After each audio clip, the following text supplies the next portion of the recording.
4-0 sweep, baby. We needed it like air, and today we're gonna run it back on the hardwood. I've got a few best bets on the way. Can we go back to back? Winning days we have, but what about back to back sweeps? Let's find out. Let's get into it. This is the free three. I love it, Noble. Noble, I also love videos. I watched them while I was gone. That was fire. But getting paid because yesterday we full sweep. Mike going under, that was just icing on the cake. Why are we gonna go in such a weak AFC South? Unless we have the NBA Blowout Association. Bang!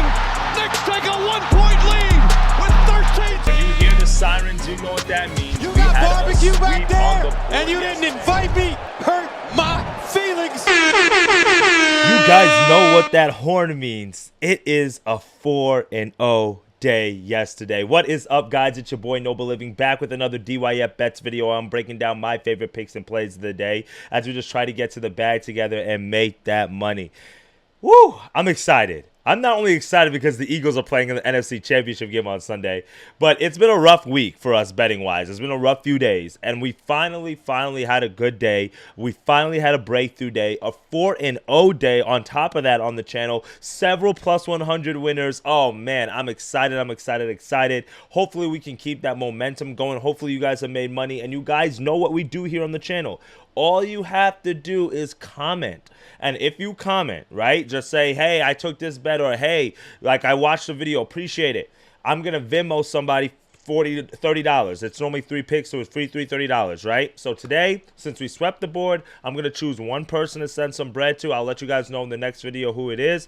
So this way I can, but make sure you guys are commenting, right? So this way we can make sure we get you guys that bread. But in terms of that sweep yesterday, let's kind of talk about it real fast. Let's look at the day. So in total on the Action Network, we took 6 plays. We went 5-1 on the Action Network yesterday, but officially on the channel, we went 4-0. Our 4 best bets of the day that we went with yesterday. The first one was Merrimack. We could see that we got them at minus 120 odds. No sweat bet there. They won that game against St. Peter's by 11. You love to see it. Our second best bet was our kind of bankroll builder. Andre Jackson, 2 rebounds to go with Milwaukee Bucks on the money line. I told you the Heats were in shambles. They definitely were. No sweat bets there. We get it done. Our third one. This one was a little bit of a sweat for me. RJ Barrett under 21.5 points. Why? Because we really got some bad CLV on this one, in all honesty, because you could have gotten it at 22.5. You could have gotten it at 23.5, but we got it at 21.5. He finished with 15 points. I'm not mad at it. Thank you to Doing Sports for the read.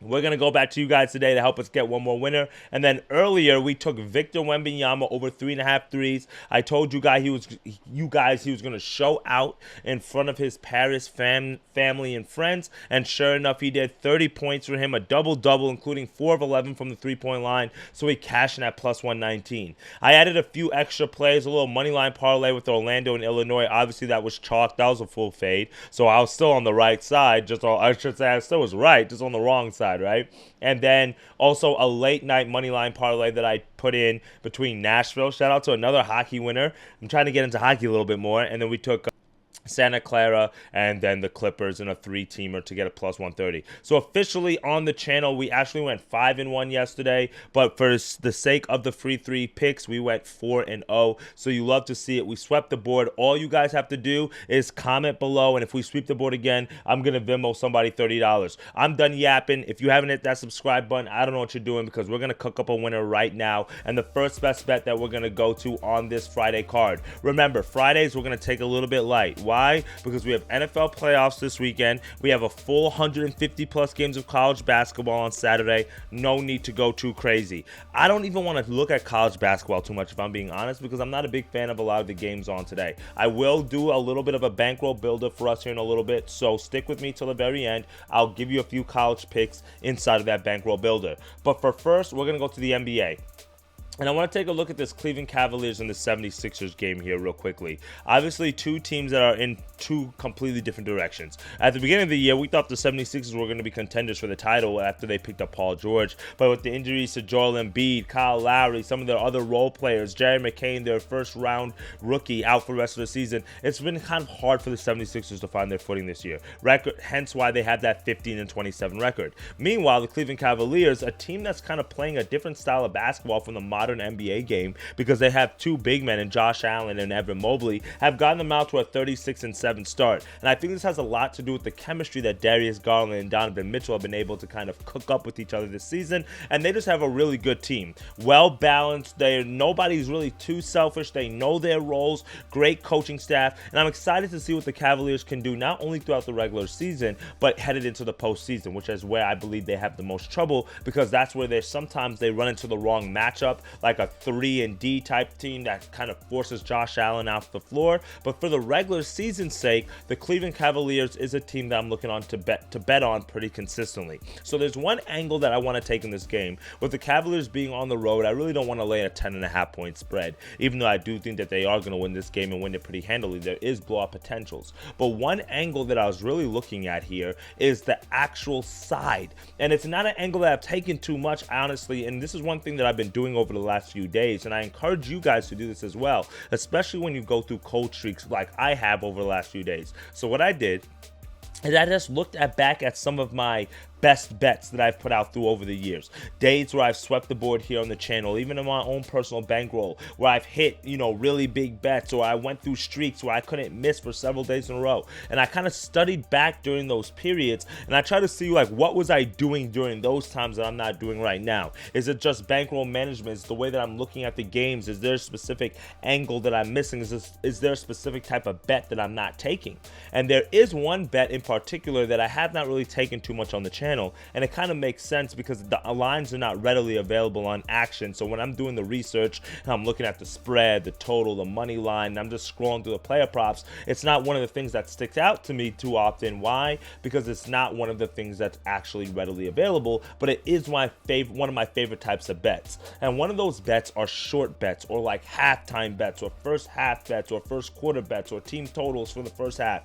And I love those type of bets because not only can you make money pretty quickly because you only have to wait one quarter or one half for it to cash, but sometimes there's a lot of irregularities, or there's a specific type of style that a specific team plays, like they start off really well in the first half and maybe take their foot off in the second half, which is why they don't cover a whole lot of spreads full game, but their first half spread number, they're through the roof, right? These are just different angles that you can take to kind of switch up your handicapping. So that's what I did. I was like, okay, Noble, one thing I haven't been doing is looking at first half spreads, and I actually found one today that I really like.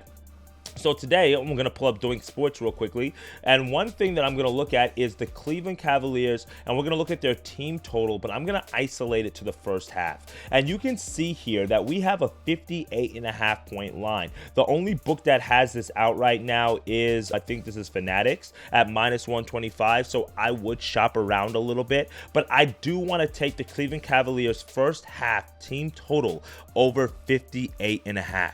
Why do I like this so much? Because look at the consistent numbers that the Cavaliers have gotten here. 7 over the last 10 games they've hit this. That's 70% hit rate. They're averaging 59 points, so they're right there on that precipice. They missed last game against the Rockets, but 59 points against the Suns, 60 points against the Wolves, 62 points against the Pacers, 61 against the Raptors. And the games where they missed, I mean, OKC, that's a very strong defense. Indiana Pacers, okay, they probably missed a few shots here, but they still went over in 6, 7 of the last 10. Even as we're talking right now, you can see the lines already, well, it hasn't been bumped, but FanDuel just dropped their line at 59.5. So I would shop around and try to get that 58.5 number. Now, one thing that I also looked at is when I went to team rankings here, and you look at the teams in the NBA who are averaging the most points per game in the first half, it's the Cleveland Cavaliers. They're number 2, averaging 62 points per game in the first half. Another reason why I like this bet as well. They look to get out to quick starts. But another thing that you want to look at is not just how this team scores in the first half, but I want to take a look at the first half margin, because that tells me not only is this team scoring a lot of points in the first half, but they're winning their first half, which is this is something that the coaching staff emphasizes. They're not just trying to score points, they're trying to put away opponents early. They're trying to get out to early leads. Well, Cleveland is number 1 in the NBA in terms of first half margin. So no team team leads at the halftime break more than the Cleveland Cavaliers, and they're winning the first half by close to 7 points per game. So that is giving me confidence now to say, okay, I like this angle against a very depleted 76ers team. No Joel Embiid again today. None of the other supporting people that they have. I could pull up who else they're missing real quickly here so you guys can see the projected lineup. No Embiid, no McCain, no Caleb Martin, no Kyle Lowry, Andre Drummond. This is the projected starting lineup right here with Maxey, Eric Gordon at 80 years old, Kelly Oubre, Paul George, and then, yes, whoever this guy is, right? So it's not really that daunting of a starting lineup, especially defensively. And then when we go back to what the 76ers have been doing defensively in the first half, right? Teams, they've been okay. They've been averaging about 55 points or so in the first half. So they've been decently strong defensively. But one of the things, when this number's at 58.5, not 59 where we have it here, 4 straight games, the 76ers have given up over this number. 60 to the Knicks, 61 to the Pacers, 59 to the Bucks, 77 last game to the Nuggets. That's crazy, 77. And then they flirted with it with 58 against OKC. So if you like literally narrow it down to the last 5, we're now at a 80% hit rate, not a 60% or whatever it has, a 30%, 40% hit rate here. So first half is just the way that I'm looking. I'm expecting the Cleveland Cavaliers to jump out on this team. I expect them to cover the spread as well. But I'm going to lock this in, the first half team total, as our first best bet of the day. I can't put it in right now because Action Network only allows me to do the full game team total. So I'll put it in as a custom bet in a little bit. But this is the Cavs first half team total over 58.5. What's up, Just K? Good to see you, fam. Yeah, Cavs have been a money-making machine for sure. They've been a money-making machine, and I'm on the back of them. Yep, Mary Matt came through us yesterday. For sure. So we locked in one NBA bet. I'm going to do one more today, and I want to look at a player prop today that we cashed it on RJ bet yesterday. It was a little bit sweaty, right? But there's one today that I really want to look at, and we're going to go to Mr. CJ McCollum over 23.5 points against the Grizzlies. Now, this is one of the bets that I use the popular tab on Doink Sports to help me get. But this is the thing. I kind of dug it a little bit deeper. So as I was scrolling through Doink Sports, I was looking for a trend that I could go with here, or a player prop that I can find, and I found one where it says New Orleans Pelicans, okay, their team total points over 116.5 points should be good today. Why? Because they've scored over 116.5 in 5 straight games. Whoops, sorry. I'll try to zoom in a little bit more. Okay, they've gone over 116 points in 5 straight games, but then Grizzlies have also allowed this amount of points in 6 of the last 10 games. So if the Pelicans are scoring 117 points, 120 points, the question becomes, who is scoring those points? Well, let's see who's playing for the Pelicans today. We've got DeJounte Murray, okay, he can give you about 20 points, 25 maybe if he's hot. CJ, Trey Murphy, who's having a breakout season, shout out for him. Javonte Green, who's not a scorer, and Messi, who's not a scorer. Well, let's go to the injury report. No Brandon Ingram, which is their other go-to scorer. No, well, DeJounte Murray today, he might play, he might not play, so you don't know. No Herbert Jones, and no Zion, because we never know if Zion's playing or not. We never know what the hell he has going on. So when you think about it, and you look at this lineup, and you're talking about a trend that's been hitting in terms of the Pelicans scoring points, and then you have to look at this lineup and say, who's going to score those points? It's pretty hard not to say CJ McCollum is the guy here, right? And if you look at some of the Grizzlies games recently, high totals, 241.5, 236, 239, over. Under, which was against the Wolves, which are a slower-paced team. So over against the Hornets, over against the Spurs, over against the Spurs, over against the Rockets, and these are totals at 236, 241.5, and they're going over. We have a total today of 244.5. So at 12-point spread, the books are telling me that they expect the Pelicans to score 115, 116 points. And if they're going to score that amount of points, then they're going to need CJ McCollum to drop more than 23 points. And I love the fact, or 24 points, excuse me, and I love the fact he's been recently hot. 45 points in his last game out, and that was 4 days ago. So he's had rest because, remember, the Pelicans missed a game. I think they were supposed to play 2 days ago against, I forget who they were supposed to play, but it got snowed out because they had snow in New Orleans for the first time ever. So they haven't played in about 4 or 5 days. Coming off a 45-point performance, 26 points the game before that. You're shooting a good amount of threes, 9 about 9 to 10 attempts a game. You're hitting 4 of them, right? He's gone over his number in 5 of the last 10 games. That's 50%. Like, what else is there to really talk about? He had 50 points 2 weeks ago against the Wizards, and he followed it up with a 25-point performance the game thereafter. So he had 45 last game against the Jazz. What's us to say that he's not going to have another good performance against them, right? Or against the following game. Now let's look at his game log against the Grizzlies. They've played the Grizzlies twice this year. On the 27th of December, 32 points. On the 30th or the 29th of November, 30 points. 11 of 19, 12 of 22. That's efficient shooting. Do you think that's not in the back of his mind? Do you think CJ doesn't know that this is a team that he can score against, that he has the ability to get buckets against? And then when you look at some of the guards that this Grizzlies team has faced, Ant had 32 last game against them. CJ, he had 32. That's CJ again. Zach LaVine, 29. Devin Vassell had 21, and he's not even the versatile scorer that CJ is, in all honesty, right? Bradley Beal, he doesn't really count these days because he's coming off the bench. But you guys kind of get my point here. Oh, right here, Jalen Green had 42 against this Grizzlies team. So this Grizzlies team's not playing very good defense, and you've got a very high total. So for me, it's just like, who's going to be the person? DeJounte Murray, sometimes he just looks to get the pass in the ball. CJ McCollum, over 23.5 points is going to be the pick of the is going to be our player prop of the day in this game between the Grizzlies and the Pelicans. And I think the Pelicans can keep this game close, in all honesty. The Grizzlies are that type of team. They play with their food that way. Would not be surprised if this is a 130, a 125 type of finish. And last time these two teams played, the total in that game was, what was it? I think it was like 250. It was like 240 something. Yeah, it was, look, we could click it right here. It was the final score. Yeah, it was 238 was the total. So we're getting a few more points higher, and it finished at 256. So points were scored. And this is literally the same exact lineup for the Pelicans. Look at the Pelicans lineup. DeJounte Murray, Jay McCollum, Javonte Green, Jordan Hawkins. There's no Brandon Ingram. There's no Zion. Literally the same lineup that we're getting, and CJ dropped 32. So for me, I'm not overthinking it. I'm just going to run it back with this one, all right?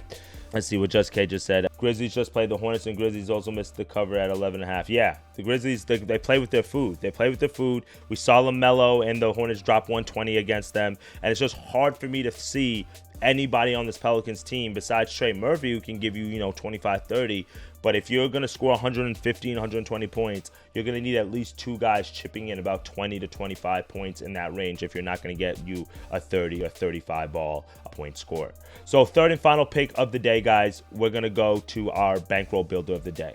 All right, so let's look at the college basketball slate real quick. A very small slate. Don't force anything on the slate. I'll give you a few of my leans. I lean LIU here, minus 1.5 against St. Francis. St. Francis is not a really good team. LIU is 6-0 in conference. It's their conference to lose right now in the NEC because the other team that was supposed to contend, Central Connecticut, they've dropped 2 games there. So they're 3-2 in conference. Long Island 6-0 in conference, but Long Island does have a little bit of cushion, so they could take their foot off the gas, but St. Francis is not too good. LIU literally just beat St. Francis at home, though. They're on the road here, at home by about 12, 13 points literally 2 weeks ago. I lean LIU here.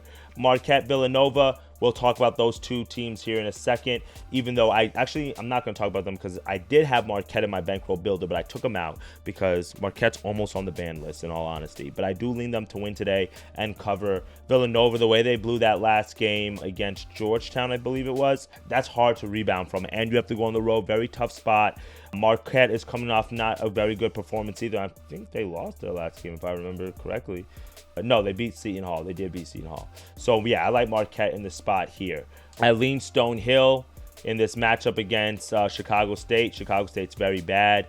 I'm not touching Dayton. I don't want to touch this Purdue-Michigan game, even though I do lean Purdue. Purdue, the way they lost their last game against Ohio State, blowing that huge lead. But Michigan's a very good team, and they're one of the few teams in the Big Ten that have the size to compete with Purdue. I just don't know if they have the three-point shooting to compete with Purdue, and Purdue's at home, and they're coming off that tough loss. So my bankroll builder of the day is going to be VCU, UCLA, and then we're going to throw the Cleveland Cavaliers in there. So VCU and St. Bonaventure. Let's take a look at this game. We're taking VCU on the money line here. St. Bonaventure has been a surprise this season. Woj, the all-famous NBA insider for ESPN who retired this past season, well, he's now like the GM of this Bonaventure basketball team. I believe that's his alma mater. And they're 15-5 on the year. Shout out to the Bonnies. Great program led by Mark Schmidt. And they're making noise in the A10. Look at the way they started off the year, 14-1. But it was a weak 14-1.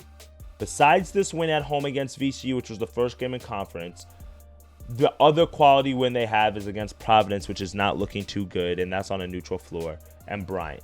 The caliber of talent that they've played has not been the best.